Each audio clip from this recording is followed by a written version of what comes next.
दुनिया भर के बाजारों से बेहद कमजोरी के संकेत और एक गैप से नीचे खुलने के लिए भारतीय बाजार होते हुए तैयार। पूरे एक्शन पैक दिन के लिए आज आपको देखने को मिलेगा। स्वागत है आप सबका शेयर बाजार लाइव में। नमस्कार, मैं हूं अनिल सिंह जी। नमस्कार, मैं हूं Dipanshu Bhandari. Mid week trading session है अनिल जी।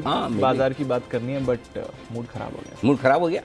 चलिए कोई बात नहीं, होता है, पार्ट ऑफ लाइफ। दोनों ही चीजें कल अनएक्सपेक्टेड हो गई। हाँ, इस तरह नहीं, मतलब ऐसा नहीं सोचा था कि श्रीलंका से इस तरह से हार जाएंगे। हाँ, बट ठीक है। अब एक टाइम लग रहा था 200 रन बनेंगे। हाँ बने 170 और फिर जिस तरह से खेल रहे थे, मतलब दोनों ही यूनिट में बड़ा काम करने की जरूरत है। हाँ, बॉलिंग और बैटिंग दोनों ही मतलब कमजोर रहे। और शायद में ऐसा लग रहा है कि जो काफ़ी लोग, अब तो देखिए, जब तक सही चलता है सब सही चलता है, जब खराब होता है तो काफ़ी लोग फिर कमियां निकालते भी कि कहाँ गया। तो और करना भी चाहिए। तो कहीं कहीं टीम सिलेक्शन या टीम प्रपोजिशन कुछ न कुछ गड़बड़ हुआ ही है, इसमें कोई डाउट नहीं। जैसा होना चाहिए शायद वो मिसिंग था। और कभी कभी ये थोड़ा ओवर कॉन्फिडेंस भी भारी पड़ जाता है, मार्केट में भी और क्रिकेट में भी। तो मार्केट में भी कल ओवर कॉन्फिडेंस यही था कि अमेरिका में चलिए लंबे वीकेंड के बाद बाजार बड़ी मजबूती के साथ खुलेंगे। 6 दिनों से लगातार गिरने के बाद नेस्डेक थोड़ा संभलेगा, लेकिन दोनों ही जगह मामला ओवर कॉन्फिडेंस वाला आ गया। कॉन्फिडेंस है तो चलिए, लेकिन अच्छी बात है कि ये दोनों कल हुए। आज नया दिन है, आज नया दिन है, नई शुरुआत करते हैं। बहुत लोग अभी भी अति उत्साहित, बहुत ज़्यादा क्रिकेट प्रेमी लोग जो हैं वो इस उम्मीद में बैठे हैं कि अफगानिस्तान पाकिस्तान को हरा देगा, फिर हमारे मौके बनेंगे। ऐसा सोचना ही गलत है। हाँ। हो जाए तब एंजॉय कीजिएगा, पहले सोच कर अपना ब्लड प्रेशर मत बढ़ाइए। एग्जैक्टली। हाँ, अब मैं उस बारे में सोच नहीं रहा। हमारे लिए एशिया कप खत्म हो चुका है, एब्सोल्युट, है ना। अब अगर अफगानिस्तान पाकिस्तान से जीत जाए, फिर कुछ ऐसी कॉम्बिनेशन बने, ऐसा हो वैसा हो, वो हो जाएगा तो तब फिर से एंजॉय कर लेंगे। करेक्ट। उससे पहले का नया स्ट्रेस क्यों लेना? ये ठीक वैसे ही स्ट्रेस है जैसा आप SGX निफ्टी को देख कर लेते हैं शाम को। कि कल ये हो जाएगा, वो हो जाएगा। पता चला 150 पॉइंट 200 पॉइंट SGX निफ्टी देखा नीचे और फिर दूसरे दिन उतना नीचे खुला ही नहीं, या कुछ और ही हो गया। तो इस तरह से इफ और बट वाली चीज़ों को छोड़ दीजिए, जो होगा तब देखा जाएगा। और आज वैसे ही हमारे बाजारों के लिए भी। तो चलिए पहले आज के बड़े ट्रिगर्स बता दें आपको, जिनके दम पर हम आज भारतीय बाजारों की करेंगे शुरुआत। 3 दिनों की लंबी छुट्टी के बाद जब अमेरिकी बाजार कल खुले तो काफ़ी तेज़ गिरावट, फिर उसी का असर आपको SGX निफ्टी में दिख रहा है। करीबन 200 पॉइंट नीचे खुलता हुआ दिख रहा है। हाल ही के दिनों की सबसे बड़ी गैप डाउन ओपनिंग के लिए हमारे भारतीय बाजार तैयार होते दिख रहे हैं। डाउ गिरा है 250 पॉइंट, नेस्डेक लगातार 7 दिन से गिरा है। अमेरिकी बाजार तेज़ गिरावट दिखाएं और ब्रॉडर मार्केट में भी बिकवाली रही। डॉलर इंडेक्स, ये सबसे बड़ी दिक्कत का काम है, यहीं से होता हुआ दिख रहा है। कच्चा तेल, सोना चांदी सब कमज़ोर होते हुए दिख रहे हैं। ये सारी खबरें। कार में अब पीछे की सीट पर भी सीट बेल्ट लगाना अनिवार्य होगा। इसके लिए जल्दी ही नोटिफिकेशन आने की तैयारी में, और ये एक बड़ी खबर है जिस पर आपको रखना है फोकस।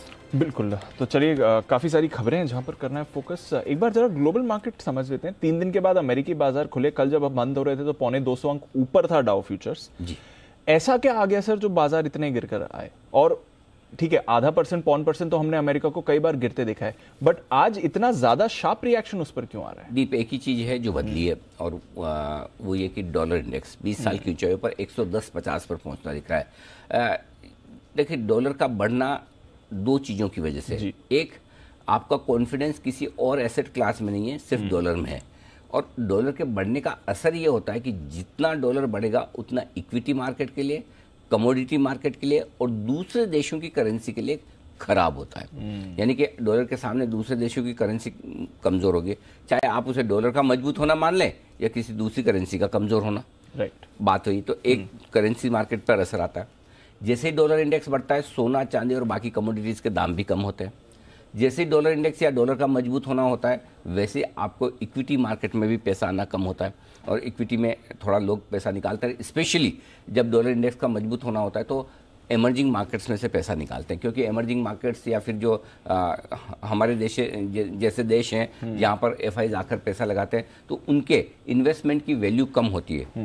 और क्योंकि उन्होंने वो डॉलर लेके आए, डॉलर से उसने रुपए में कन्वर्ट किया, रुपए में पैसा लगाया। अब जब बेचेंगे वापस रुपए आएंगे, फिर डॉलर खरीदेंगे। फॉर एग्जांपल, 1.5 साल पहले अगर वो 65 रुपए के दाम पर जब डॉलर था तब वो पैसे लेके आए, और आज 80 है। राइट, तो आपके $15 तो ऐसे ही चले गए। बिल्कुल, यानी कि लगभग 25% रिटर्न तो आपका नेगेटिव वैसे ही हो गया, खाली करेंसी की कमजोरी होने की वजह से। तो इस वजह से जब जब भी डॉलर इंडेक्स मजबूत होने लगता है, जब भी डॉलर मजबूत होता है, डॉलर इंडेक्स का मजबूत होना और डॉलर का मजबूत होना एक ही बात है। डॉलर इंडेक्स 6 करेंसी से मिलकर बना है। डॉलर उनके ये बाकी दुनिया की 6 बड़ी करेंसी डॉलर के सामने किस तरह से ऊपर नीचे होती है उसका इंडेक्स है। सो अगर डॉलर मजबूत होता है तो इसका मतलब क्लियर कट है कि छोटे मार्केट्स के, इमर्जिंग मार्केट्स के लिए, बाकी करेंसीज के लिए और कमोडिटीज जिसमें आपका सोना चांदी आ गया, कच्चा तेल आ गया, मेटल्स आ गए, आमतौर पर इन सब के लिए नेगेटिव माना जाता है। तो कल की गिरावट के पीछे एक बड़ा कारण तो डॉलर की मजबूती हुई। दूसरा बड़ा कारण दीप, वापस से आप देखिए अमेरिका में बॉन्ड यील्ड 3.35 पर पहुंच गया, 3.35, जो हाल ही के समय का हाईएस्ट बॉन्ड यील्ड है।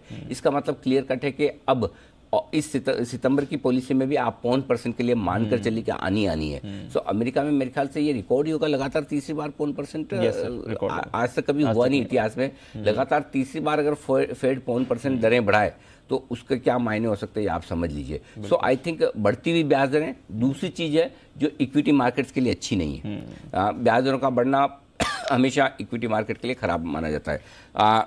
इक्विटी मार्केट में तेजी का वक्त वो होता है जब ब्याज दरें कम हों, मंदी का वक्त होता है जब ब्याज दरें बढ़ें। तो नेचुरली अब धीमे धीमे जिस तरह से, धीमे धीमे तो नहीं कहूँगा, तेजी से जिस तरह से ब्याज दरें बढ़ रही है वो भी इक्विटी मार्केट का मूड बिगाड़ने का काम कर रही है। 2 कारण। तीसरा कारण आर्थिक मंदी, आर्थिक धीमापन। आप मतलब जिसको थोड़ा पॉजिटिव रहना वो धीमापन बोलता है, जिसका मूड खराब है वो मंदी बोलता है। करेक्ट। सो लेकिन है क्लियर कट ये कि नीचे जानी है इकोनॉमी, वो क्लियर कट है, वो डायरेक्शन साफ है। खाली ये कि रेसेशन के जो टिपिकल सिग्नल होते हैं ऐसे जिनकी वजह से आपको लगता है कि रेसेशन है, यानी कि नौकरियां नहीं है, मतलब आप सोचो कि मूड माहौल बहुत खराब है, डिफॉल्ट हो रहे हैं, कई सारे कॉर्पोरेट्स और कई सारे बैंक्स उड़ रहे हैं, वैसा माहौल नहीं है, नो डाउट। लेकिन टेक्निकली तो मंदी है। तो उस टेक्निकल मंदी और एक्चुअल मंदी के बीच की जो कशमकश है वो आपको अमेरिकी बाजारों में दिख रही है। एक्चुअल मंदी मानने वाले लोग ये कहते हैं कि नहीं यार ऐसा कुछ खास खराब है नहीं, माहौल ठीक है, डेटा में आया होगा तो हमें ऐसा कोई डर नहीं लगता। लेकिन जो टेक्निकली और जो आगे का शायद जिन लोगों को आउटलुक खराब दिखता है इन सब के चलते ये और तेजी से ब्याज दरें बढ़ेंगी तो वो कहीं न कहीं मांग पर, डिमांड पर, ग्रोथ पर असर डालेगी।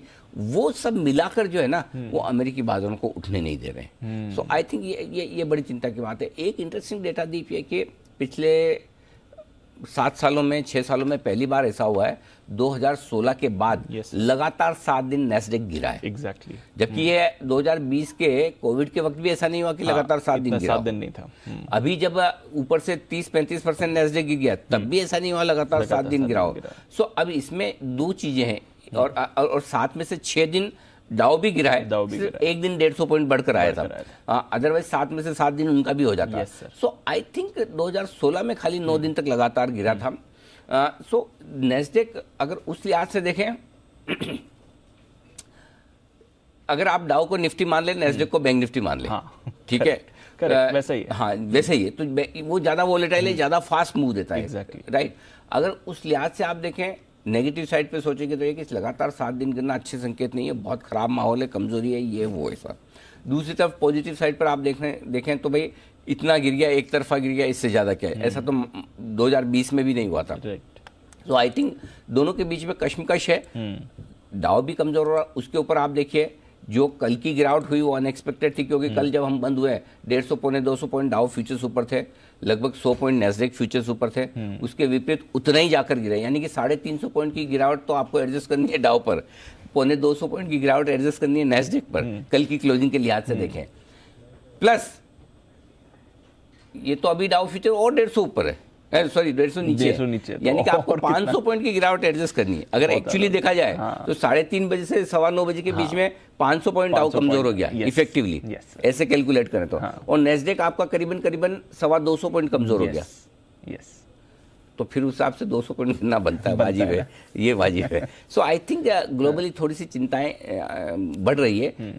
इमीडिएट फैक्टर आपको डॉलर इंडेक्स से मिल रहा है, बॉन्ड यील्ड से मिल रहा है अमेरिका में, लेकिन जो सेंटीमेंट है वो आर्थिक मंदी, धीमापन, कमजोरी की आशंका में थोड़ा मार्केट वहाँ के खराब होते हुए दिख रहे हैं। खराब होते हुए दिख रहे हैं। अच्छा, एक अच्छी चीज जोड़ लेते हैं, वैसे तो कल भी बात करी थी, पहले भी बात करी थी, पर जो कच्चे तेल पर आपकी प्रेडिक्शन थी बैंग ऑन रही है। $92 के नीचे कच्चा तेल है, 7 महीने के निचले स्तर पर। 23 जनवरी को ये लेवल आपने कच्चा तेल का आखिरी बार दिखा था, जो इस समय आपको स्क्रीन पर दिख रहा है $92 के नीचे।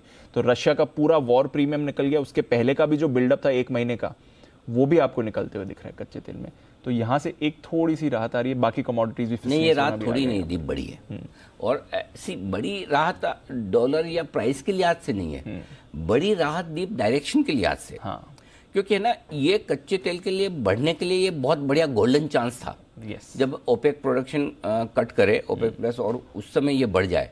लेकिन उस समय बढ़ने के बजाय घट रहा। अब कारण कह सकते हैं कि भाई आर्थिक धीमापन अगर चाइना में आएगा, यूरोप में आएगा, अमेरिका में आएगा, तो डिमांड कम होगी। बात तो सही है, लेकिन ये तो एक दिन में आज पता नहीं चला ना। भाव तो और चाहे ट्रेंड नीचे का हो, लेकिन अगर आप अच्छी खबर पर, मैं फिर से वही चीज दोहराना चाहता हूं जो कल मैंने कहा, लेकिन उसको दोहराने में कोई हर्ज नहीं, ताकि आपको भी याद हो जाए। अगर मार्केट तेजी का है और किसी भी स्टॉक को लेकर या बाजार को लेकर खराब खबर आए, तो आपका मूड ये होता है, ओवरऑल मार्केट का मूड, अच्छा खराब खबर है, गैप से खुलेगा, लेना है। मौका मिल रहा है ना, बिल्कुल बिल्कुल। और खराब मार्केट हो और अगर कोई अच्छी खबर आ जाए, आज एक गैप से खुलेगा, देना है तुरंत। गोल्डन चांस है भाई, बाजार खराब है, मिल रहा है, ग्रीन में दिख रहा है, दे दो। ये कच्चे तेल के साथ हो रहा है। कच्चे तेल में अगर अच्छी खबर के बावजूद बिकवाली आ रही है, $2 बढ़ के $2 घटने में, $3 घटने में टाइम नहीं लगाता, एक दिन में ये काम हो जाता है। तो चाल बिगड़ी हुई है कच्चे तेल की। ये बेसिक कॉमन सेंस से समझ में आता है। मैं कच्चे तेल का एक्सपर्ट नहीं हूँ, मुझे खाली, और कल भी मैंने एनालिसिस किया तो इसी दम पे क्या कि अच्छी खबर भी क्यों नहीं बढ़ रहा, जिसपे $100 जा सकता था। करेक्ट। अब कोई चाइना ताइवान लड़ पड़े या कुछ ऐसे जियोपॉलिटिकल टेंशन हो जाए, जो तो आपको, मुझे नहीं पता, मुझे तो नहीं पता, आपको तो मुझे नहीं मालूम, मुझे तो नहीं पता, उस वजह से कच्चा तेल दौड़ जाए तो एक अलग बात है। करेक्ट, ठीक है। अगर वैसा नहीं होता है तो कच्चे तेल के लिए नीचे की यात्रा शुरू हो रही है, और ये मेरे लिए अच्छा संकेत है। और मैं तो बोलूंगा, भले ही थोड़ा आर्थिक धीमापन और ये हो जाए, ठीक है, वो सब हम बाद में देख लेंगे। हमारी इकोनॉमी भी क्या फर्क पड़ता है, थोड़ी कम ग्रोथ करे, कम, थोड़ा ग्लोबल इकोनॉमी का हम हिस्सा है, लेकिन अगर $70 $75 कच्चा तेल आ जाए तो हमारे लिए सबसे बड़ा रिलीफ ये है। हम अपने जो पैसे बचा पाएंगे डॉलर में ना, वो हमारे लंबे काम आएंगे दीप। तो भले हम साल भर 6 महीने अगर ग्लोबल इकोनॉमी ठीक ना चले, हमारा मार्केट भी उनके साथ थोड़ा नीचे आ जाए, कोई फर्क नहीं पड़ता। किस को भरोसा नहीं कि मार्केट वापस 18,600 नहीं होगा, हो गई, किसी दिन होगा, आज नहीं होगा, 1 साल बाद होगा, 1 साल बाद नहीं, 3 साल बाद होगा। हम मार्केट को झेल सकते हैं, लेकिन एक बार आपने जो कच्चे तेल खरीदने के लिए $100 दे दिए, वो तो दे दिए ना, वो वापस नहीं आने वाले ना। मार्केट तो बाद में भी चल जाएगा, कहाँ जाने वाला है। हमारे लिए जरूरी है कि कच्चा तेल जितना जल्दी नीचे आए, उतना जल्दी हमारा बिल घटेगा, और बिल घटेगा वही बचेगा। अपने वहां पैसे बचने जरूरी है, भले वो ग्लोबल मंदी की वजह से आए तो भी एक बार हम काम चला लेंगे। हम अपने पैरों पे खड़े हैं, हमारा $580-600 बिलियन का रिजर्व है, बना रहे। आप एफडी वेफडी इसलिए तो करवा के रखते हो, पैसा इसीलिए बचा के रखते हो, गोल्ड अपने पास इसीलिए रखते हैं कि मुसीबत के वक्त काम आए। लेकिन ये थोड़ी चाहते कि मुसीबत लंबी चले। सो आई थिंक $70-75 कच्चा तेल आ जाता है तो हम सेफ हो जाएंगे इकोनॉमी के लिहाज से, एकदम परफेक्ट। और उस सिचुएशन में दूसरी इकोनॉमी खराब करेगी, हमारी इकोनॉमी थोड़ी कम खराब करेगी, बस इतना ही है। सो आई थिंक उससे कच्चा तेल बढ़िया दिखा रहा है। एक बार 90 के नीचे आए तो थोड़ा और साइकोलॉजिकली एडवांटेज बनता हुआ दिखे। एक तरफा नहीं जाएगा धीमे धीमे, लेकिन लग रहा है नीचे की यात्रा तो शुरू की है। बिल्कुल। तो एटलीस्ट पिछले हफ्ते जो $100 थे, वहां से तो आपने $8 की गिरावट देख ली है, और वीक हो तो बहुत ही बढ़िया है। चलिए सर, फिर ग्लोबल वर्सेस लोकल की स्टोरी को बढ़ाते हैं आगे। मिड वीक ट्रेडिंग सेशन है, बताएं आज के संकेत क्या कह रहे हैं आप? संकेत तो दीप ग्लोबल नेगेटिव है। एफआईज के न्यूट्रल साइड पर हैं, बहुत ज़्यादा ख़राब तो नहीं है। और एफआईज भी, मतलब वैसे देखा जाए तो एफआईज का ट्रेंड बहुत क्लियर है, एक दिन लेना एक दिन देना। वैसे ही वाला काम चल रहा है, एक दिन खरीदो एक दिन बेचो, वैसा है। घरेलू फंड्स के संकेत पॉजिटिव साइड पर हैं। एफएनओ संकेत न्यूट्रल है, सेंटिमेंट न्यूट्रल है, और ट्रेंड पॉजिटिव है, अभी भी इसमें कोई बदलाव नहीं। ठीक है सर। बड़े लेवल्स आज की 17,400 17,475 इस रेंज में खुलकर हम टाइम पास करेंगे, देखेंगे कि क्या है क्या नहीं है। उसके बाद इसके नीचे अगर गए, चांस कम है तो 17,225 17,340 जिसको राउंड फिगर में रखना है 17,350 रख लें। ये वो रेंज है जो मजबूत सपोर्ट रेंज आपके लिए निकल कर आएगी। ऊपर 17,575 17,650 है पहली रुकावट की जगह, इसके पार 17,700 17,765 कर दीजिए, या इसको 17,690 17,765 भी कर सकते हैं। 17,690 17,765 ये आपके लिए ऊपर की तरफ स्ट्रॉन्ग सेल जो निकल कर आता है, इस रेंज में बिकॉली करनी है आपको। बैंक निफ्टी 39,250 39,425 पहली सपोर्ट की जगह, यहाँ पर हम खुलेंगे और खुलकर देखेंगे ताकत कितनी है नहीं है। अगर नीचे गए, वैसे संभावना कम है कि हम 39,200 250 को तोड़ें। अगर गए तो 39,050 39,200। अगर आप एक ही लेवल और एक ही रेंज दीप अगर मुझे पूछेंगे जो सबसे ज़्यादा इंपॉर्टेंट है निफ्टी में नीचे सपोर्ट के तौर पर, तो वो 17,340 17,400 है, और बैंक निफ्टी पे 39,200 39,300 है। ये 100 पॉइंट की रेंज बैंक निफ्टी में 39,200 39,300, निफ्टी में 17,340 17,400 60 पॉइंट की रेंज। ये सबसे क्रूशियल सपोर्ट जोन है आज के लिए, सबसे इंपॉर्टेंट चीज़ इसी पर ध्यान रखना है। इनके नीचे फ्रेश कमजोरी और बनेगी। 17,340 के नीचे ट्रेड करना शुरू करें 300 225 खुलता है। 39,200 के नीचे ट्रेड करना शुरू करें तो 39,050 38,925 वगैरह आपके लिए सारी खुलती है, ये ध्यान में रखिए।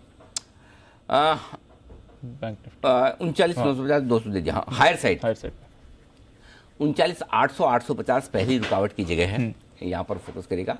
अगर इसको पार करके निकले तो 39,950 40,050। और कल आपको याद होगा दीप, मैंने एक साफ कहा था कि 40,050 आए तो आपको देना ही है, डरना और घबराना नहीं है। करेक्ट, क्योंकि ये एक बार जरूर आप चांस लीजिएगा। ये बात कल भी हुई थी, ये बात परसों भी हुई थी। 700 775 सप्लाई जोन है, वहाँ पर आपको बेचने चाहिए। कल का हाईवे 765 है। सो मार्केट ने पूरा कल भी मौका दिया है आपको बेचने का। कल नहीं बेचा कोई बात नहीं, ठीक है, मिस कर गए। अब जो बात बोल रहा हूँ बहुत इंपॉर्टेंट है, आज और कल 2 दिन मार्केट नीचे मौका देगा लेने का। हाँ, वो मिस मत करना। मतलब अगर दोनों तरफ, अगर आप दोनों तरफ मिस कर रहे हो, ऊपर भी और नीचे भी, फिर तो इसका मतलब क्लियर है कि आप खाली एंजॉय करने के लिए टीवी देख रहे हो, करेक्ट, शो देख रहे हो, फिर तो ठीक है, कोई इशू उसमें, फिर एंजॉय करो। लेकिन अगर ट्रेड करना है आपको और करना है, तो फिर वो ऐसे गोल्डन चांस जो अच्छे लेवल बेचने के आते हैं, अच्छे लेवल खरीदने का है, वो मिस करोगे तो कैसे काम चलेगा। एग्जैक्टली। तो कल उन्होंने बोला उस समय आपसे नहीं बेचा जाएगा, ये हमें पता है कि जब 40,000 बैंक निफ्टी होता है तो बेचना बहुत मुश्किल काम है। लेकिन मुश्किल काम में तो पैसे बनते हैं। जिसको लगता है मार्केट में पैसा बनाना आसान काम है, वो देता नहीं है, पैसा बनाता नहीं है, वो देके जाता है। तो मुश्किल काम करेंगे तो ही पैसा बनेगा। अब दूसरा मुश्किल काम जो आएगा नीचे में लेने का मौका, वो छोड़ना मत। आज कल दोनों दिन में से जब भी मिलेगा, मौका मिलेगा, पक्का मिलेगा। इसलिए मैं बोल रहा हूँ कि लेवल्स आज घोट के पी जाना, एकदम रट्टा मार लेना, काम आएंगे। और उस वक्त बहुत डर लगेगा, मैं फिर बता रहा हूँ अभी से, उस वक्त बहुत डर लगेगा कि अरे यार यहाँ कैसे ले, और गया तो हो सकता है जाए, मैं ये नहीं कह सकता नहीं जाएगा। 166 का लो भी बनाया था हमने, 17,166 का, राइट, और 37,950 का लो भी हमने बैंक निफ्टी पे बनाया था। 2 हफ्ते भी नहीं हुए इस बात को। तो जाने में सब कुछ हो सकता है, जाने में कल 40,500 और 41,000 भी हो सकता था, लेकिन आपके पास स्टॉप लॉस है ना। एग्जैक्टली। अगर आपका रेंज और नीचे तोड़ेगा तो प्रोटेक्ट करिए, छोटे लॉस से निकल जाइए। अगर समझिए किसी ने 40, कल का अपना डीप, कल का स्टॉप लॉस जो है 40,150 था बैंक निफ्टी का, याद है, ठीक है, 40,150 या 40,050 था, 40, हाँ, तो अगर आपके पास स्टॉप लॉस का प्रोटेक्शन तो है ही है ना, बिल्कुल है। अगर स्टॉप लॉस आपने मेंटेन कर लिया तो 50-75 पॉइंट आपके जा सकते थे, ठीक है। लेकिन आने में देखो कितने, 500 तो कल ही दे गया ऊपर से, बिल्कुल, और आज 300-400 तो कम से कम मिलेंगे। सो इसलिए आज जब नीचे मौका बनेगा तो वो छोड़ना नहीं है, ये ध्यान में रखें। अंडरस्टूड सर, ठीक है। बताएं फिर आज के सपोर्ट और 17,540 17,500 17,475 तीन छोटे लेवल है, 17,400 350 2 मीडियम लेवल है, 325 और 225 बड़े लेवल सपोर्ट के तौर पर। हायर साइड पर 17,575 17,600 2 छोटे लेवल है, 650 700 जिसको मैंने 690 किया, 2 मीडियम लेवल है, 750 775 फाइनल लेवल ऊपर की तरफ। बैंक निफ्टी 39,666 पे आप बंद हुए हैं, 39,550 पहला सपोर्ट लेवल है, उसके बाद 39,325 और 39,425 और 325 तीन ये छोटे लेवल समझ लीजिए। 39,250 और 200 मीडियम लेवल है। उसके बाद 38, एक मैं मिस कर गया, 39,050 भी डालना है बीच में लेवल, ये गड़बड़ हो गया। 39,200 के बाद एक 39,050 स्टॉप, एक और सपोर्ट आएगा, फिर 38,925, 38,850 और 38,800, ये सारे लेवल्स है जो आपको बैंक निफ्टी में फोकस करना है। 39,050 एक और आ गया, बिल्कुल परफेक्ट निकल कर। टीम बड़ी फास्ट है हमारी। हाँ, बोलते बोलते एक और लेवल ऐड भी कर दिया। मुझे निकालने में इतना टाइम लगता है, इनको डालने में बिल्कुल भी फटाफट। ओके, हायर साइड पर 39,750, 800, 850 तीन छोटे लेवल है। 950, 40,050 कल तक के लेवल, इसके ऊपर की चांस है नहीं, मैंने डेकोरेशन के लिए रखा है 40,325। वो होता नहीं, आपको तो खैर अनुभव नहीं है शादी का, मतलब वो क्या बारात का। हाँ। नहीं गए तो बारात का तो, हाँ गए ना, तो आगे सबसे आगे दो बड़े बैंड होते हैं, दो बाजे एकदम बड़े, सबसे बड़े वाला वो होता हाँ, है वो।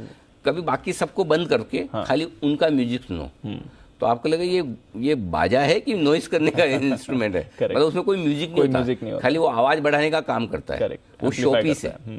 ऐसे ये वाला लेवल वो वैसे शो पीस है, ऊपर आगे होना चाहिए, बड़ा दिखता है 40,325, वाह ये आने जाने नहीं है, शो पीस है। ये वो शादी के सबसे आगे वाला बाजा है जिसका कोई मतलब नहीं है, शो पीस है। उसमें उसको रखा भी इसलिए जाता था कि उसमें ना उसका बैंड का नाम लिख पाए, जनता दरबार बैंड वैसा इस तरह का, बाकी और कोई इसका कुछ उसका नहीं। और जो बेचारा, मुझे कई बार दया आती थी, वो दोनों जो आगे इतना वजन लेके चल रहे हैं, हाँ, जो वो बारात में डांस कर रहे हैं उनको पता भी नहीं है कि उन पे क्या बीत रही है। वैसा हाल है, तो पार्ट ऑफ लाइफ ये एडवर्टाइजिंग एजेंट। अच्छा, घुमा फिरा के वापस 20% से नीचे एफआईएस की पोजीशन, ये अच्छा है। इसे मतलब एक्चुअली देखा जाए तो इनका दिमाग भी स्टेबल है नहीं, एक दिन लेना, एक दिन देना, एक दिन इंडेक्स लॉन्ग हो जाती है, एक दिन शॉर्ट हो जाती है, मतलब मन नहीं बना पा रहे। क्या नहीं बना पा रहे? इंडिया अच्छा लगता है, बाकी सब खराब लगता है। हाँ, हमारा मार्केट कमजोर नहीं है, हमारी इकोनॉमी ठीक है, बाहर के बाजार कमजोर है, बाहर की इकोनॉमी को लेकर, तो अब बाहर को देख के यहाँ बेचे, यहाँ का देख के यहाँ पे ले, ये कश्मकश चल रही है और चलते रहनी चाहिए, कोई दिक्कत नहीं। अगर ये ऐसे प्रॉब्लम्स हैं, इनका सॉल्यूशन तुरंत, तो ऐसा थोड़ी मेडिटेशन के यार फटाफट आ गया इसका सॉल्यूशन ये है, ध्यान लगाओ सॉल्यूशन मिल जाएगा, ऐसा नहीं है। तो एफआईएस जो करे ठीक करे, कंफ्यूज रहने में कोई बुराई नहीं है, कंफ्यूज रहना भी ठीक है। हाँ, तो पुट कॉल रेशियो 1.05 नीचे आया, थोड़ा कंफर्टेबल है, लाइट है, बढ़िया है। बैंक निफ्टी का भी थोड़ा कम आ गया, ठीक है। विक्स 1% ही घटा है, आज देखते हैं क्या कुछ होता है, बाकी ठीक है। अब आइए स्टॉप लॉस। अब दीप दो तरीके से स्टॉप लॉस है, एक तो जो लगातार 3 दिन से हम दे रहे हैं 17,475 इंट्राडे और क्लोजिंग बेसिस पे आपका स्टॉप लॉस एक ही होना चाहिए। अगर किसी को डीप और स्टॉप लॉस रखना है तो वो 17,400 का रख सकता है, क्योंकि हो सकता है 17,475 खुलते ही आपका ट्रिगर हो जाए डे ट्रेडर्स के लिए। तो क्लोजिंग 17,475 के नीचे होती तो आपको लॉन्ग पोजीशन हल्की करनी चाहिए। जिनको क्लोजिंग बेसिस पे और छोटा स्टॉप लॉस रखना है वो 17,300 का रखें। तो मैं आपको दो ऑप्शन दे रहा हूँ, 475 या 300, आपकी जो मर्जी, ठीक है, ऑप्शन है। जिनको रिस्क कम रखनी 475, जिसको रिस्क ज्यादा रखनी 300, ठीक है। बैंक निफ्टी इंट्राडे 39,200, क्लोजिंग 39,300, यहाँ पे मैं आपको एक ऑप्शन दे रहा हूँ, क्लोजिंग नहीं बदलोगे आप, वो 39,300 रहेगा। इंट्राडे में अगर आपको छोटा रखना है 39,500 का भी रख सकते हो, आपकी मर्जी है। भाई मुझे प्रॉब्लम क्या है, 500 तो खुलते ही ट्रिगर हो रहा है। exactly. अगर आपकी कैपेसिटी उतना लॉस लेने की नहीं तो आपको वहीं कर देना, लेकिन आप ये बोलते खुलने के बाद स्टॉप लॉस मुझे चाहिए, तो खुलने के बाद 39,200 है। Okay, got it. Bank Nifty में भी और निफ्टी में भी खुलने के बाद फिर आपका स्टॉप लॉस 17,300 आता है, लेकिन खुलने के पहले का स्टॉप लॉस आपका 17,475 है। अगर 475 के नीचे खुले और फिर आपकी ताकत है, या तो 400 पे रखो या 300 पे रखो, आप जैसा ठीक है, ये आपका स्टॉप लॉस। अब आइए शॉर्ट साइड, वही अपना काम कर रहा है रोज, स्टॉप लॉस 17,800, परेशानी नहीं है। हाँ, और बैंक निफ्टी कल 40,050 के आसपास टच होके आया, तो 40,100 कर लीजिए इंट्राडे का। क्लोजिंग 39,806 की मिली है आपको परसों, उससे ऊपर क्लोजिंग मिले तो अब काट लेना वापस। तो क्लोजिंग स्टॉप लॉस 39,800 है, इंट्राडे 40,100। Got it. चलिए, लेवल्स का रखिएगा ध्यान। नई पोजीशन सर, बेचना है निफ्टी 17,800 के स्टॉप लॉस के साथ, ठीक है। 17,540, 500 और 475, तीन तो विजिबल लेवल है। ये तो आ ही जाएंगे। करेक्ट। इसके बाद 450 सॉरी 17,400, 350 और 17,325 तीन और आगे के लेवल है जिन पर फोकस करना। बीच में छोटा सा 450 का और लेवल है, मैंने दिया नहीं, इतने काफ़ी है। तो 325 तक की जगह नीचे आपकी बनती है। खरीदना चाहते हैं 17,325, 17,400 की रेंज में मौका लीजिए। अब बहुत ज़्यादा अगर समझो डाउ फ्यूचर भी आपका कितना 150 नीचे है ना, समझो डाउ फ्यूचर्स नीचे से 100, 150, 125 रिकवर हो जाए, 50 एक रहे या फ्लैट हो जाए, तो आप 17,475 से भी सोच सकते हैं लेने का। तो टुकड़ों में लेना है। बहुत एग्रेसिव है तो 475 पे शुरुआत कीजिए, फिर 400, 340, 350 ऐसे टुकड़ों में लीजिए, ठीक है। तो 2-3 टुकड़ों में सेफ्टी जहां है वो ये है, 325 से 400 की रेंज, ठीक है। 400 में लिया, 340 पे लिया, 300, 325 के आसपास थोड़ा और ले लिया। स्टॉप लॉस 225 का होता है, मैंने थोड़ा दूर नीचे 200 का दिया है, यही लगाना, इसमें छेड़छाड़ मत करना, थोड़ा दूर का लगा। अगर ये दूर वाले स्टॉप लॉस रख सको तो ही ट्रेड लेना आप, क्योंकि स्टॉप लॉस ऐसे ही करने हैं आज आपको। क्वांटिटी कम कर लो, ठीक है ना। 450, 475, 500 तीन छोटे target, 540, 575 medium target, 600, 650 final target, जिसके लिए करनी है खरीदारी, ठीक है। अब आइए बैंक निफ्टी। बैंक निफ्टी में आपको स्टॉप लॉस लगाकर बेचना है। स्टॉप लॉस 2 हो सकते हैं, या तो 40-100 कल के हाई का लगाओ, गैप से नीचे खुलोगे अगर आप तो 39,875 के स्टॉप लॉस से भी आपका काम चल सकता है। यहाँ पे स्टॉप लॉस लगा लीजिए और शॉर्ट कर दीजिए। अब 2 चीज़ें, निफ्टी और बैंक निफ्टी दोनों बेचने में 200 पॉइंट प्लस खुलता है तो नहीं बेचना है। ओके, 200, हाँ, तो फिर एक रिकवरी आने दो। 125, 150 नीचे है तब तक बेचो तो ठीक है। मेरे लिए बेचने की सबसे बढ़िया जगह दीप बनती है वो 540 के आसपास अगर मिल जाए मौका, स्पॉट लेवल में बता रहा हूँ, 540 पे मौका मिले तो वहां दे देना है। उसके नीचे बेचने पर आपको मूड माहौल देख के बेचना है। तो बैंक निफ्टी में भी ऐसा ही है कि अगर आप 666 पे बंद हुए, 39,666 पे, 39,425 तक मौका मिलता है, तब तक आप ज़्यादा खराब नहीं है बेचने के लिए। उसके नीचे आपका बेचना बनता नहीं है। ओके, सो इसलिए कहाँ बेचना है वो खुलने के बाद मैं 9:08 पे आपको और बता दूंगा। फिलहाल ये आपके लिए बेचने की राय है। टारगेट 39,425, 325, 250, 200, ये 4 टारगेट तो विजिबल है। इसके नीचे का एक इसमें 39,050 भी घुसा देना, जहाँ जैसा वहाँ घुसा है ना वैसा यहाँ भी घुसा दो। हाँ, 39,050, 38,925, 38,850 और 38,800 तक के टारगेट है आपके लिए बैंक निफ्टी में, ठीक है। खरीदने के लिए 38,925, 39,050 ये बढ़िया जगह है जहां पर आपको करनी चाहिए खरीदारी अगर मौका मिलता है तो, ठीक है। इस रेंज में आएगा तो ले लेना है, फिर उस समय इधर उधर मत देखना। 38,750 का स्टॉप लॉस लगाना। स्टॉप लॉस बनता है 38,800 का। 50 पॉइंट का क्वेश्चन मैंने खुद ही दे दिया आपको ताकि और उस वक्त सोचना ना पड़े। 39,200, 39,250 और 300 तीन छोटे टारगेट है। 400, 550 मीडियम टारगेट, 600, 650 फाइनल टारगेट। बहुत है, बस इतने आ जाए तो थैंक यू वेरी मच हो जाता है। एक और इंटरेस्टिंग स्ट्रेटेजी आप नोट करिए एग्रेसिव ट्रेडर्स के लिए। इस तरह के माहौल में भी एग्रेसिव ट्रेडर्स के लिए मैं काम लिख रहा हूँ और खरीदने की हाँ। बैंक निफ्टी 39,200 से 39,325 की रेंज में एक चांस लीजिए। 325, 250, 200 स्टिक स्टॉप लॉस 39,000 का होगा। अगर उसके नीचे जाए तो फिर छोड़ देना है, फिर नहीं रखना, वो चांस नहीं। एक बार लगता है 39,200 रुकना चाहिए, वहाँ पर आएगा। हाँ, 39,200 का मतलब कितना हो गया आपका 466 पॉइंट, 500 पॉइंट। तो एक बार मुझे लगता है कि यहाँ चांस ले सकते हैं, लेकिन रिस्की है, स्टॉप लॉस के बगैर नहीं करना, और वो होगा 39,000 का। और अगर इस बीच में डाउ 250 नीचे हो जाए फ्यूचर्स पे तो फिर मत ले लेना। मतलब वो भी माहौल देखना सब। मैं अभी जब आपको बता रहा हूँ तो कई बार लोग बोले सुबह तो आपने ये बोला, भाई सुबह ये बोला, सुबह के हिसाब से बोला था। सिचुएशन तो हर वक्त बदलती है ना, तो बदलती हुई सिचुएशन में अपने अड़के तो नहीं रह सकते ना कि यही करेंगे, है ना। सो उस समय 39,200, 325 की रेंज में एक चांस लीजिए। 39,000 का स्टॉप लॉस। 425, 550, 600 तीन छोटे टारगेट, 650 और 800 मीडियम टारगेट, 850 से लेकर 40,050 तक के ऊपर के टारगेट के लिए आप एक खरीदारी का मौका वहाँ देखिए। गॉट इट सर, ठीक है। तो ये है आपके लिए सारी स्ट्रैटेजीज, और अग्रेसिव बाय कॉल भी है बैंक निफ्टी पर। डेल्टा कॉप बैन में था, बना हुआ है, कोई बदलाव नहीं है। सर डेटा काफी इंटरेस्टिंग है कल का, क्योंकि एफआईएस डीआईएस दोनों की तरफ से कैश में खरीदारी है, और फ्यूचर्स में भी उतना नहीं बेचा एफआईएस ने जितना पिछले कुछ दिनों से बेच रहे हैं। थोड़ी सी प्रेशर तो कम किए, और कल के डेटा तो पिछले 2-3 दिन में से सबसे बेहतर है। 1145 करोड़ का कैश में खरीदना, सामने 488 करोड़ का स्टॉक फ्यूचर्स बेचना, तो ये छोटा ही नेट स्टॉक्स में खरीदारी है। 1005 करोड़ के उन्होंने इंडेक्स फ्यूचर्स बेचे, थोड़ी बहुत बिकवाली है।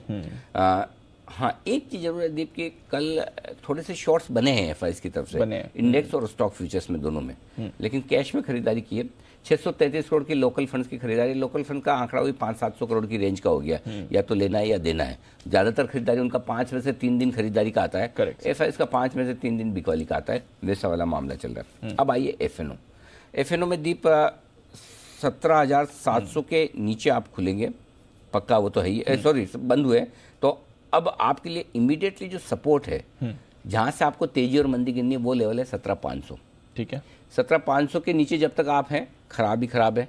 17,500 के ऊपर आकर टिकेंगे तो थोड़ा ठीक है। तो मुझे लगता है जो 25 पॉइंट की रेंज है, 475 525, यहां पर खुलकर मार्केट टाइम पास करेगा। फिर ये देखेगा कि भाई मुझे मजबूत होना है, नीचे आना है। हो सकता है कई सारे शॉर्ट ट्रेडर्स भी ऐसे होंगे जिनको लगता है 200 पॉइंट, वाव, पिछले 3 बार का एक्सपीरियंस है कि जब भी गैप से खुले नीचे सपोर्ट मिला है, तो हो सकता है सुबह सुबह एक शॉर्ट कवरिंग आए, उस शॉर्ट कवरिंग में आपकी लॉन्ग पोजीशन थोड़ा हल्की करने का फायदा उठा सकते हैं। लेकिन बहुत गैप से खुल गए तो आपको शॉर्ट भी काटनी है। सो अपने मार्केट जैसा दिखाए उस हिसाब से डिसीजन लेके आगे काम करना है। लेकिन ये आपके लिए डेटा में 17,500 का लेवल सबसे इंपॉर्टेंट है। बैंक निफ्टी 39,500 इंपॉर्टेंट है, जिसके नीचे आप खुलेंगे 39,500 के पुट पर 21 लाख शेयर है और उसके नीचे खुलेंगे तो फिर वहाँ से वही जो लेवल्स आपको मैंने दिए वो सपोर्ट के तौर पर 39,200, 39,300।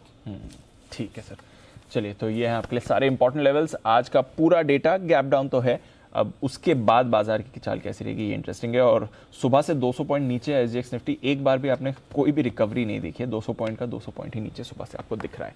आइए खबरें, ब्रोकरेज रिपोर्ट्स और आज का पूरा एक्शन जानते हैं हमारी टीम के साथ। कुशल, नुपुर, आशीष तीनों है हमारे साथ तैयार। कुशल, मॉर्निंग, बताएं ट्रिगर्स खबरें क्या कह रही है? मॉर्निंग दीपा, ट्रिगर्स के लिहाज से सबसे पहले आपको जीआरएम ओवरसीज लिमिटेड, इस पर ध्यान रखिए, इसकी लिस्टिंग होने वाली है एनएससी पर आज। साथ ही आईपीओ में तमिलनाडु मर्केंटाइल बैंक का आज आखिरी दिन होने वाला है।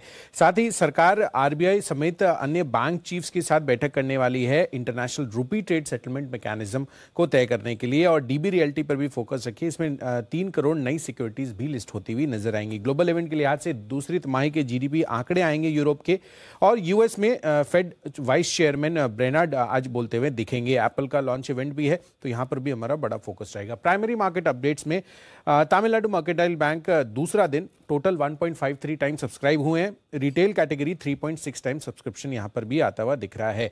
इनफैक्ट एक इंटरेस्टिंग खबर आ रही है गैस से जुड़े हुए शेयरों के लिए, और यहां पर ओएनजीसी और गेल के लिए काफी अच्छी खबर है। रादर आईजीएल, एमजीएल और गुजरात गैस के लिए नेगेटिव खबर का डेवलपमेंट है। खबर यह है कि गैस कीमतों को तय करने के लिए सरकार अब एक्शन में आती हुई दिख रही है, और पेट्रोलियम मंत्रालय ने एक कमिटी बनाई है जिसके तहत घरेलू गैस उत्पादन की प्राइसिंग का फॉर्मूला तय करने के लिए यहां पर यह कमिटी का गठन किया गया है, और इसी महीने के अंत तक यह रिपोर्ट आपको देनी है। पारस डिफेंस एंड स्पेस टेक्नोलॉजीज भी फोकस में रहेगा, क्योंकि यहां पर चेक रिपब्लिक की एक कंपनी है एल्डिस पार्डुबाइस, इसके साथ इन्होंने एक एक्सक्लूसिव अग्रीमेंट किया है सिविल एयरपोर्ट्स पर एंटी ड्रोन सिस्टम उपलब्ध कराने के लिए। तो ये अच्छी खबर पारस डिफेंस के हिसाब से, इस वजह से ये सारे स्टॉक्स और ट्रिगर्स फोकस में रहेंगे। ओके, तो ये है आपके लिए सारे कुछ इंपॉर्टेंट खबरें। नुपुर से भी जानते हैं कुछ इंपॉर्टेंट खबरें, और साथ ही कल जो इतनी सारी डील्स हुई थी वहां पर कौन है बायर्स कौन है सेलर्स। नुपुर, मॉर्निंग, बताइए। Good morning. सबसे पहले ज़ोरी इंडस्ट्रीज, काफ़ी इंटरेस्टिंग न्यूज़ आती दिखी है वहाँ पे, क्योंकि कंपनी ने EIL ZPL के साथ एक MOU साइन किया है। बायोफ्यूल डिस्टिलरी की स्थापना और संचालन के लिए ये करार किया गया था, और जो कंपनी है और EIL के साथ 50-50% का JV करने वाली है। साथ ही जो कैपेसिटी है वो 150 किलोलीटर पर डे की है। बल्क डील से काफ़ी सारे स्टॉक्स आज फोकस में रहने वाले हैं, क्योंकि ड्रीम फॉक्स सर्विसेज जो कल 56% प्रीमियम के साथ लिस्ट हुआ था, वहाँ पे अब इंटरेस्टिंग डेवलपमेंट आता दिखा है, क्योंकि मेरा asset India small mid cap focus जो है उन्होंने 3.25 लाख शेयर्स खरीदे 471 के भाव पे।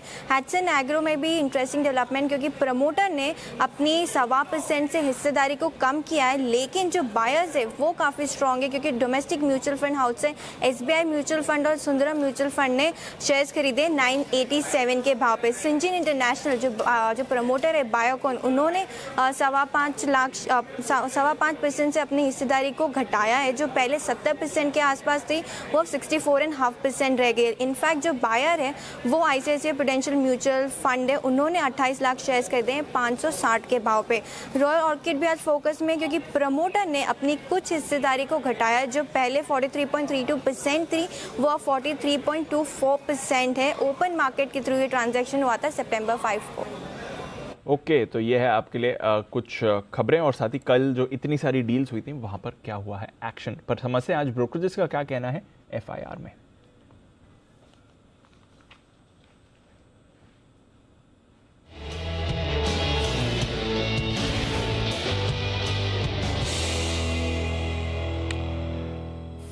मॉर्निंग आशीष, बैंक्स पर आज एक बड़ी रिपोर्ट आई है, कौन सी आई है? दीपांशु, अच्छी रिपोर्ट है। इनफैक्ट ऐसे कमजोर बाजार में ऐसी रिपोर्ट पढ़ना अच्छा लगेगा। लेकिन सारी रिपोर्ट का एक समरी आपको बताता हूं कि टोटल जो है आज हमारी टीम ने 23 रिपोर्ट पढ़ी है, 23 रिपोर्ट बनाई है और इनमें से 18 रिपोर्ट ऐसे आई है जहां पर टारगेट प्राइस को बढ़ाया गया है। तो हो सकता है कि आगे जाकर इसका भी एक इम्पैक्ट देखने को मिले। लेकिन बैंक के साथ शुरुआत कर लेता हूं। मॉर्गन स्टैनली की तरफ से रिपोर्ट आई है, ये कह रहे हैं कि सेकंड री रेटिंग की साइकिल की जो है शुरुआत हो चुकी है बैंक्स की। फिलहाल अगर आप बैलेंस शीट देखेंगे तो बहुत मजबूत है और जो मैक्रो कंसर्न्स हैं अब वो भी काफी हद तक जो है हल हो चुके हैं। एस्टिमेट्स बढ़ा रहे हैं, प्राइस टारगेट बढ़ा रहे हैं और काफी सारे स्टॉक बैंकिंग में इन्हें पसंद आ रहे हैं। एक एक करके सभी बताता हूं आपको। मॉर्गन स्टैनली देखिए ICICI बैंक पर ओवरवेट की रेटिंग को बरकरार रखे हुए हैं और जो लक्ष्य है 1040 से बढ़ाकर 1225 रुपए कर दिया है। 884 की क्लोजिंग है। एक्सिस बैंक पर भी देखिए ओवरवेट की रेटिंग है, 910 से बढ़ाकर 1000 रुपए कर दिया। बैंक ऑफ बड़ौदा यहां पर जो लक्ष्य 155 से बढ़ाकर 170। State bank of India overweight की रेटिंग है 620 से 675। कोटक महिंद्रा बैंक 2100 से लक्ष्य को बढ़ाकर 2215 कर दिया है। इंडसइंड बैंक यहां पर 1300 से लक्ष्य को बढ़ाकर 1400 कर दिया है, 1100 की क्लोजिंग है। EU स्मॉल फाइनेंस बैंक यहां पर भी देखिए 825 से 875 कर दिया है। फेडरल बैंक 130 से बढ़ाकर 155। RBL बैंक 95 से 115 और कैनरा बैंक यहां पर 230 से बढ़ाकर 250 कर दिया है। और बजाज फाइनेंस पर भी देखिए इन्होंने रिपोर्ट निकाली है जहां पर ओवरवेट की रेटिंग को बरकरार रखे हैं। लक्ष्य 8000 से बढ़ाकर 8500 कर दिया, 7119 की क्लोजिंग है। ये कह रहे कि वैल्यूएशन जरूर महंगे लेकिन आगे जाकर अर्निंग साइकिल और इंप्रूव होगी जिसके चलते कन्विक्शन बना हुआ है और टारगेट प्राइस बैंक्स और फाइनेंशियल्स पर इन्होंने बढ़ाए हैं। ओके, तो बैंक्स फाइनेंशियल से एक और दमदार रिपोर्ट यहां पर आपको आती हुई दिख रही है। और कौन सी रिपोर्ट्स हैं दीपांशु? और भी टारगेट अपग्रेड्स हैं। आप देखिए JP मॉर्गन ने मारुति सुजुकी पर रिपोर्ट निकाली है। न्यूट्रल की रेटिंग तो बरकरार रखी लेकिन जो लक्ष्य 8200 से बढ़ाकर 8400 कर दिया है।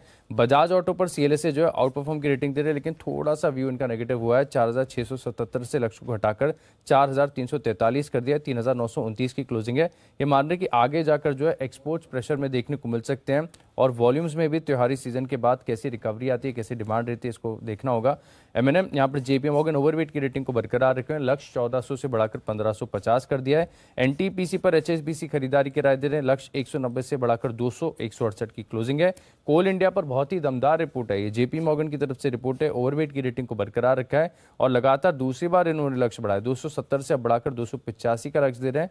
233 की क्लोजिंग है और मान रहे कि वैल्यूएशन अट्रैक्टिव है, 9% की डिविडेंड यील्ड है और आगे जाके ग्रोथ भी बढ़िया देखने को मिलेगी। भारत इलेक्ट्रॉनिक्स, डिफेंस स्टॉक्स पर भी मॉर्गन स्टैनली की कवरेज आई है। यहाँ पर ओवरवेट की रेटिंग को बरकरार रखा है। लक्ष्य 260 से सीधा बढ़कर 373 कर दिया है, 326 की क्लोजिंग है। और ये मान रहे कि जो डिफेंस की लोकल मैन्युफैक्चरिंग की थीम है इसमें PLI स्कीम जितना दम है। हिंदुस्तान एरोनॉटिक्स पर भी देखिए अंत में यहाँ पर ये ओवरवेट की रेटिंग को बरकरार रखे हुए हैं और जो लक्ष्य है 2655 से बढ़ाकर 3024 रुपए कर दिया। ओके, तो ये है सारी की सारी रिपोर्ट खत्म हो गई। वैसे तो और भी होनी चाहिए 23 रिपोर्ट्स हैं और 2-3 है सर, दम नहीं है इतना। दम नहीं है, ठीक है, दम नहीं है तो छोड़ दो। जिसमें दम है उन्हीं का काम किया जाए। तो जिनमें दम है वो सारे के सारे जुड़ चुके हैं हमारे साथ। एक्सपर्ट्स का पूरा दमदार पैनल। वक्त है पिक ऑफ द डे का।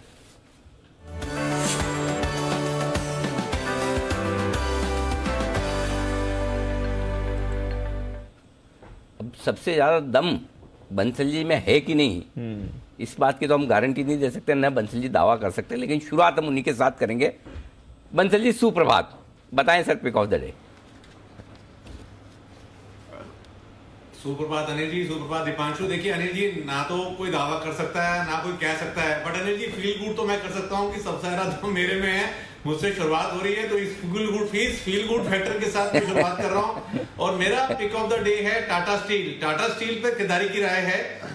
मेरे को नहीं लगता अनिल जी मार्केट की वीकनेस में 105 के नीचे स्टॉक जाएगा, तो 105 का स्टॉप लॉस है, 115 का टारगेट है। Entire metal space, Tata steel हो, सेल हो, नेल्को हो, सब अच्छा लग रहा है। तो टाटा स्टील है मेरा पिक ऑफ द डे। और अनिल जी, कुणाल जी कितना भी हाथ उठा ले, अनिल जी मेरे फील गुड को तो अनिल जी मैं डिसाइड करूंगा, इसको कुणाल जी या कोई और डिसाइड नहीं करेगा अनिल जी। जी कुणाल जी, आपत्ति क्या है आपकी? अनिल जी मैं तो केवल ये कह रहा था अनिल जी दम की बात ना करें, दम तो अनिल जी आलू दम में भी होता है, तो इसलिए अनिल जी दम से कुछ नहीं होता है। आलू दम होता है या दम आलू होता है? दम आलू होता है। मतलब कुणाल जी को जहाँ ठीक लगे वहाँ दम लगा लेंगे। आलू कह लें, लेकिन अनिल जी रहेगा तो आलू ही। चलिए बढ़िया है। तो ये आपके लिए दमदार पिक, टिस्को खरीदने की राय आज की कमजोर में। अच्छा बाय द वे, मैं हमेशा आपको कुछ न कुछ सरप्राइज देता हूँ और आप अपने आप को बड़े वो क्या बोलते हैं, समझते हैं, ज्ञानी, अंतर्यामी, विद्वान। आज फिर से आपके लिए सवाल है, जल्दी से मुझे जवाब भेजिए कि स्टूडियो में एक खास मेहमान आ रहे हैं। कौन? पहचान कौन? वैसा है। तो जरा अंदाजा लगाइए, ट्वीट करके मुझे बताइए आज। और आज मैं बता सकता हूँ गारंटी से, एक ही क्यू देता हूँ, और वो ये है कि आप में ज़्यादातर लोग फेल हो जाएंगे आज अंदाज लगाना। इसका मतलब ये है, समझ तो गए होंगे। और सेकंड क्यू ये देता हूँ कि जब मैं कह रहा हूँ ज़्यादातर लोग फेल हो जाएंगे, तो इसका मतलब ये कि जो आप आमतौर पर अंदाजा लगाने की कोशिश करते हैं वो नहीं है। बस अब इससे ज़्यादा तो फिर नाम ही बता दूं, जो दर्शन ही करा दूं। जो बहुत ध्यान से देखते हैं, हाँ, उन्हें याद वो तो जो ध्यान से देखते वही, उन्हीं को इंतज़ार भी रहता है। और वही है हमारे मतलब सुबह से लेकर शाम तक हमारे खास प्रेमी दर्शक हैं। तो जरा दिमाग के घोड़े दौड़ाइए, अंदाज लगाइए और बताइए। वैसे एक संकेत थोड़े दिन पहले आपको मिल चुका, जिनकी याददाश्त मजबूत है पता चल जाएगा, जिनकी नहीं उनका क्या कर सकते हैं, बादाम खाइए। आइए तब तक चलते कुणाल जी के पास। कुणाल जी सुप्रभात, बताएं सर, बंसल जी के मुकाबले में आपके पास क्या है दमदार?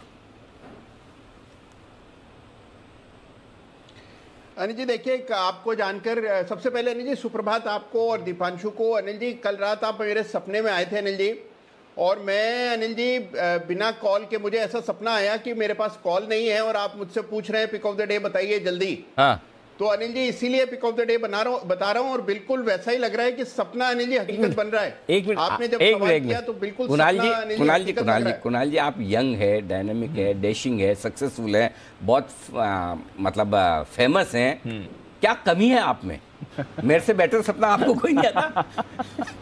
बेहतर सपने देखिए।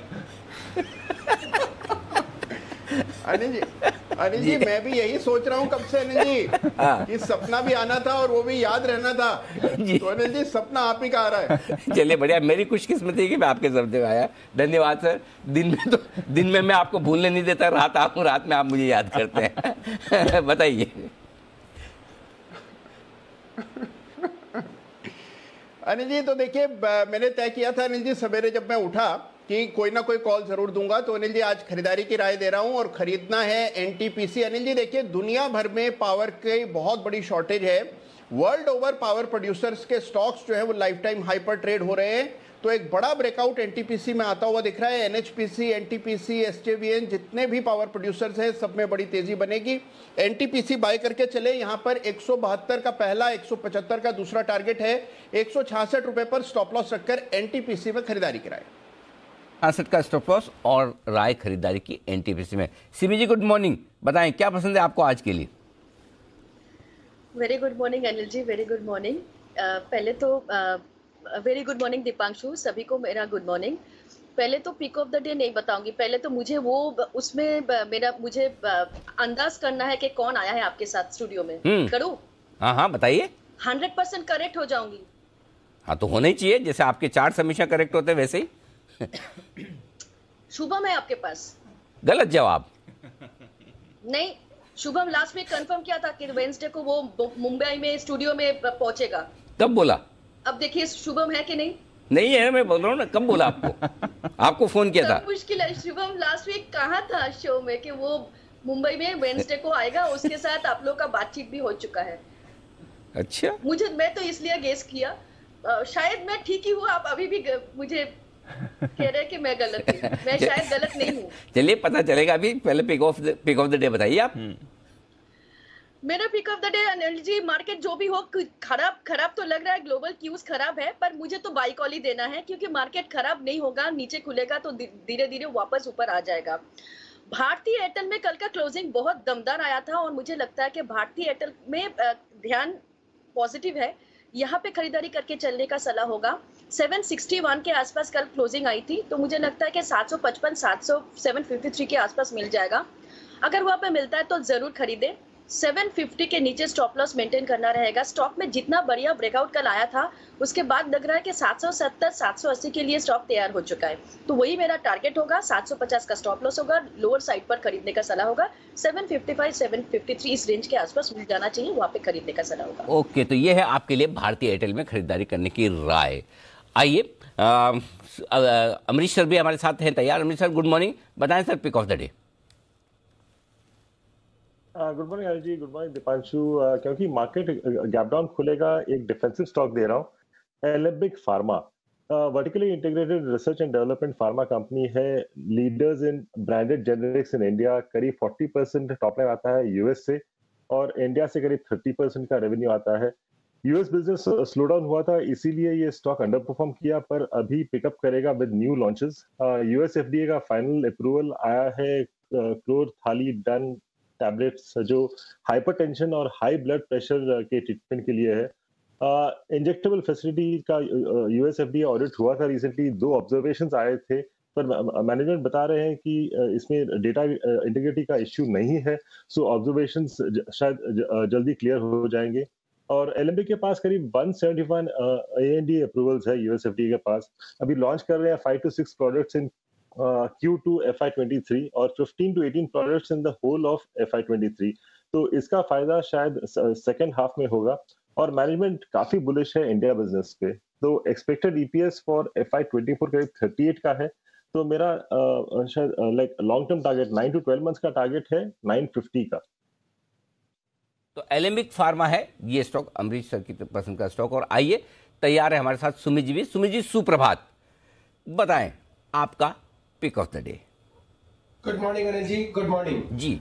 अनिल जी, सुबह सुबह का टाइम है, मार्केट्स के अंदर एक गिरावट के साथ शुरुआत होने वाली है जी, तो आराम से चाय का धीरे धीरे करके सिप ले, ओके, और बाय करे सिप ला। अच्छा चाय की सिप ला, ओके ठीक है। ये देखो कुणाल जी से आज्ञाकारी ओबीडियंट स्टूडेंट मिलना ही मुश्किल है, देखिए और उसमें भी सिप आप चाय की बोले तो कुणाल जी तो फिर मतलब दिल की बात कह रही। कुणाल जी कौन सी वाली चाय पी रहे हैं? जी अनिल जी टाटा टी है अनिल जी। ओ टाटा गोल्ड चाय भी मतलब अपने पोर्टफोलियो के स्टॉक के हिसाब से पीते हैं, बहुत ही बढ़िया। टाटा गोल्ड जी। तो सिप्ला के बताइए सुमित जी, सिप्ला के लेवल्स। जी बिल्कुल, तो आराम से सिप के साथ सिप्ला ले, सिप्ला 1040 के आसपास खरीदारी करके चलने का सलाह रहेगा। और डिफेंसिव स्टॉक्स में थोड़ा सा मोमेंटम बन रहा है, कल से लोअर लेवल से थोड़ा सा बाउंस बैक पुल बैक देखने को मिला था, और सिप्ला का चार्ट स्ट्रक्चर बढ़िया दिख रहा है। 1020 का नीचे के अंदर इसका स्टॉप लॉस बनेगा, और खरीदारी करें 1035 1040 के आसपास। ऊपर में टारगेट बनेंगे 1060 से 1075 रुपए तक के, खरीदारी करना है सिप्ला।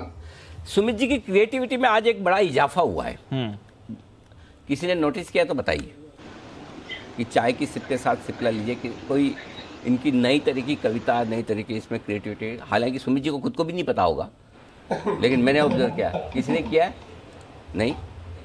आमतौर पर सुमित जी जो बनाते हैं, खरीदिए हल मिलेगा मीठा फल, ये सब पीछे वाले से जोड़ते हैं। आज पहली बार आगे से सिप से सिप्ला जोड़ा है, नहीं तो ला से ही कुछ जोड़ते थे।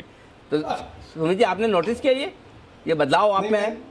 नहीं, मैंने नोटिस नहीं किया, लेकिन एकदम सही आपने ऑब्जर्वेशन किया है।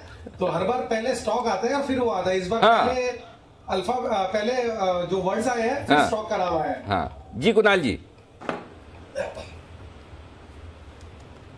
जी कुणाल जी आवाज आ रही है? अच्छा, कुणाल जी का ऑडियो डिस्कनेक्टेड है। चलिए वागले साहब है तैयार हमारे साथ। वागले साहब सुप्रभात, बताएं sir. Anil ji good morning, Deepanshu good morning. Anil ji आज मेरा कंडीशनल बाय है क्योंकि मार्केट इतना नीचे खुल रहा है, लेकिन कल के चार्ट्स के बेसिस पे जो चार्ट्स में स्ट्रेंथ है और आज मुझे लगता है मूव कंटिन्यू होगी। कल के हाई के ऊपर बाय करना है। स्टॉक का नाम है NTPC। ये स्पेस में कुछ ना कुछ हो रहा है, पावर स्पेस में। मुझे लगता है 168 का बंद है, 170 के ऊपर अगर निकलता है तो आज और कल में इसमें अच्छी खासी मूव आनी चाहिए। तो 170 का भाव स्क्रीन पे दिखे तो ही लेना है। 168 का स्टॉप लॉस और 177 तक के टारगेट्स में देख रहा हूँ। ओके, तो ये राय है आपके लिए NTPC पर जो खरीदारी करने की राय कुणाल जी ने भी दी है। दोनों का pick of the day match हो गया। आइए अब मुलाकात कराते हैं उस मेहमान से जो हमारे साथ स्टूडियो में आए हैं और सिमी जी के कहने पर, और सिमी जी की इतनी इच्छा दिखी है, उस चक्कर में हमें एक्सपर्ट बदलना पड़ा। सिमी जी एक्चुअली आए तो कोई और थे, लेकिन आपने इतना स्ट्रांगली शुभम जी के लिए पुश किया, फिर इसीलिए हम इतना टाइम लगा, नहीं तो आ तो सबसे पहले गए थे वो।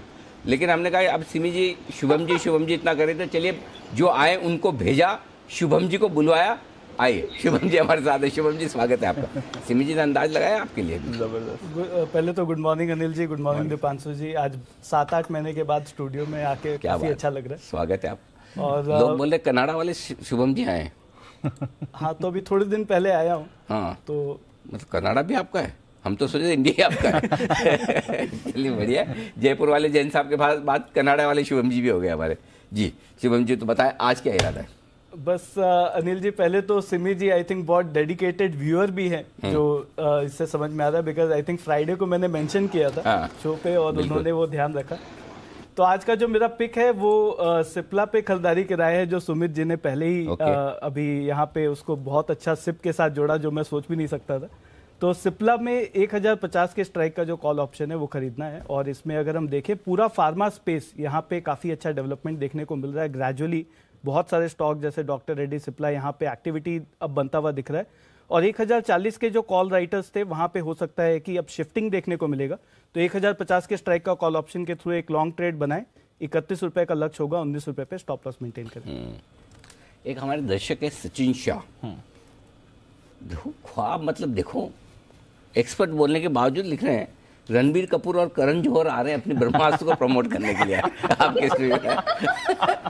भाई साहब आप धन्य हैं। मतलब सोच सचिन जी आपकी महान है। मतलब दिमाग के हिंदुस्तान में ये जब से ट्विटर, फेसबुक, व्हाट्सएप ये आया ना, जो लोगों की क्रिएटिविटी सामने आई है मतलब, और ये टैलेंट है, ये भी ऐसा नहीं कि टैलेंट, ये टैलेंट ये ठीक वैसे जैसे आईपीएल आने के बाद टैलेंट बहुत छोटी छोटी जगहों से बाहर निकल के आया है। खो खो, कबड्डी देखिए, मतलब वैसे ये टैलेंट ये भी खिलाड़ी हैं, व्हाट्सएप के खिलाड़ी, ट्विटर के खिलाड़ी, जबरदस्त टैलेंट। हो जाए सच बिल्कुल। ओके तो चलिए ये है आपके लिए कुछ बेहतरीन pick of the day, but और कुछ बेहतरीन स्टॉक्स हैं जिस पर हमारे एक्सपर्ट्स की राय लेनी है।